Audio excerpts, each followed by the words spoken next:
it was always both things, but it's more clearer now because in order to grow things online, you grow it through getting a dedicated core. I call it the choir, and using the choir to sort of to echo it through the world and build your little narrow funnel of people who are into the thing. That's what the algorithms award you for.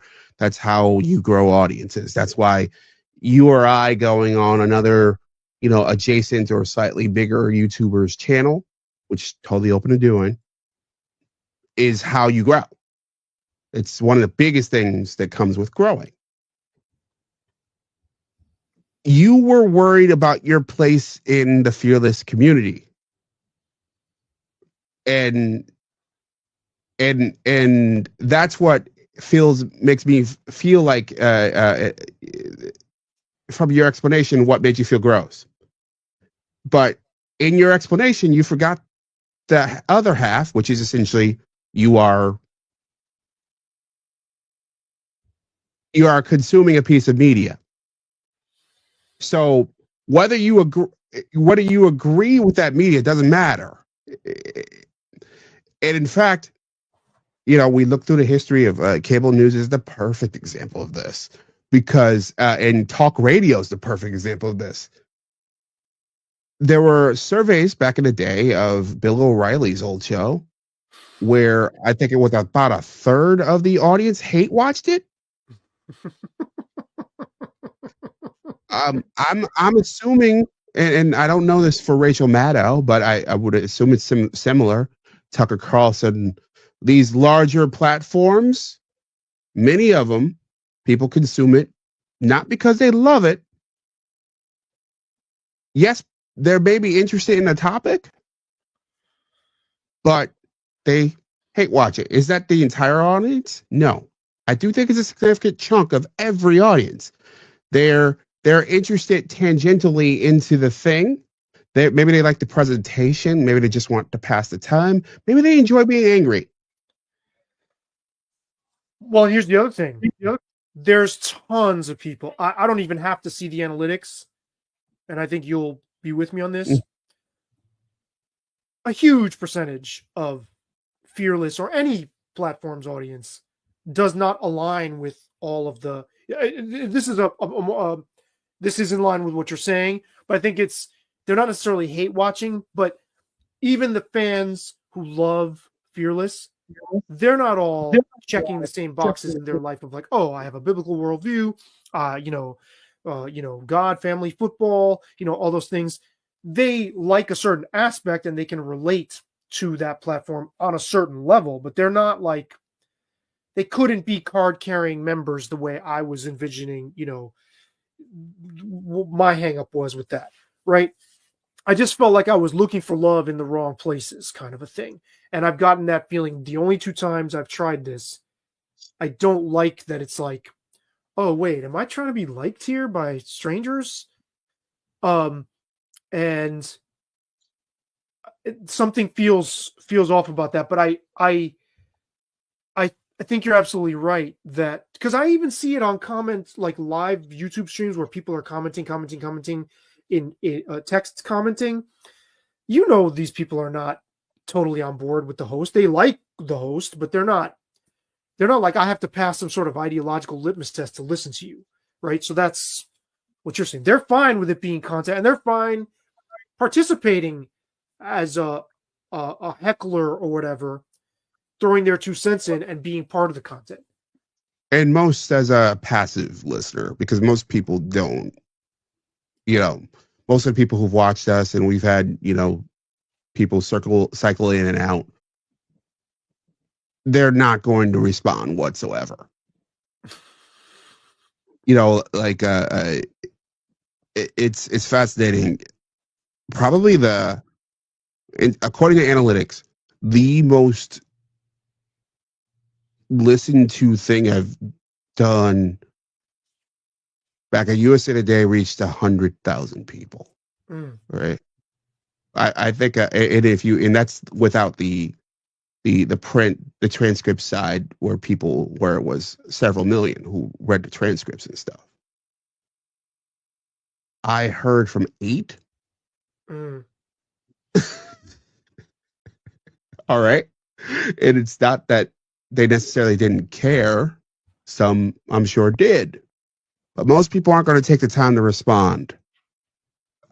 So that's that choir, that's that community that you're talking about. So what I wonder about from your whole spiel there about Whitlock and the fearless community, does it sour the fact that you can't be a part of the community? Does it sour your feelings on the content? No, no, no. I still watch it and love it. I don't like to feel like I'm entering a cult or a church. And yes, he has overtly religious overtones, but it doesn't have to be like his Christian outlook on things for it to be a cult, right? Any channel, I don't like that feeling that I'm kind of being expected to be one of us. Something about that irks me, and I hope that as I try to grow my thing, that people won't have that sense of needing to be in one. Right? There are certain places. So on Blocked and Reported, Katie Herzog and Jesse Singles platform, one of the most successful Substacks out there, by the way. Um, I don't think I've ever had any interaction with them whatsoever, but I love interacting with the other people who follow them. They do a weekly open thread where you just talk to each other. And I love it. You know, I don't have any I I don't feel lame doing that because I don't feel like I'm going in there wanting some kind of approval or being led by some instinctual sense of, oh, am I going to find my place here? Am I going to be liked? And when I catch myself doing that, I'm like, nah, don't don't go out there with your hand out or something, you know. I I mean, I would go if invited, I would absolutely go on Whitlock's show as a guest or just about any show. Then I don't feel I don't think any of those feelings would come into play. It was like going into there. It's like he was hosting a cocktail party or something, and I yeah, knocked yeah. on the door late and got the door closed on me, and I didn't like the feeling of getting the door closed on me. But I was like, why am I knocking on this cocktail party? I'm curious whether this is how much of this is your neuroses and how much of this is a larger factor in terms of how people consume media, where it's like they're afraid of almost, it felt like you were almost afraid of rejection. Something like that, yeah. And I didn't like the fact that if they had read my question, and it would have been like, wow, that's a great point, Sabby. I didn't like that idea either. Something about that felt uncomfortable too, because it's like he wants his juggalos, like I've said, right? Everybody Yeah. wants to create Yeah. their You're trying to juggalo make a camp. little camp. Yeah. But I mean, some people they have a criteria for what they want that to be. And I think you're right. You can't control your audience. I bet you every YouTuber has people out there that are like, wow, that person listens to my shit? Like, how weird is that, right? Like where are they even getting any point to relate to where I'm coming from, but yet they like me, right?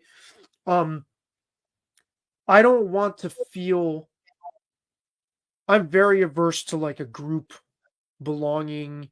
I'm very like instantly, you call this neurosis, I call it awareness. I call it a heightened sense of like, I don't like the feeling of like I'm in a group and there's certain like parameters that are expected. I like having 1 foot in, 1 foot out of a group at all times. That's how I've lived my whole life. I do not like being a card carrying member. I like having a card that says you're always welcome as a special recurring guest, but you're not the main cast of the show. Um, Special it's guest star. insert any sitcom. There's Yeah. something about being enfolded into a group. I this is so pronounced with me that even when I was in college and I lived in a house with mostly guys that I still keep in touch with 30 years later, I did not like the inside humor, the inside jokes among us. I didn't like that we were all starting to sound like each other. And I spent a lot of time, they would complain that they didn't see me that much. Once I'm in the fold, I will find a way to be avoidant about being wrapped up in a group. This is, for me, 10 times stronger in group dynamics than it is for relationships, for like intimate relationships, right? I don't like losing myself in that.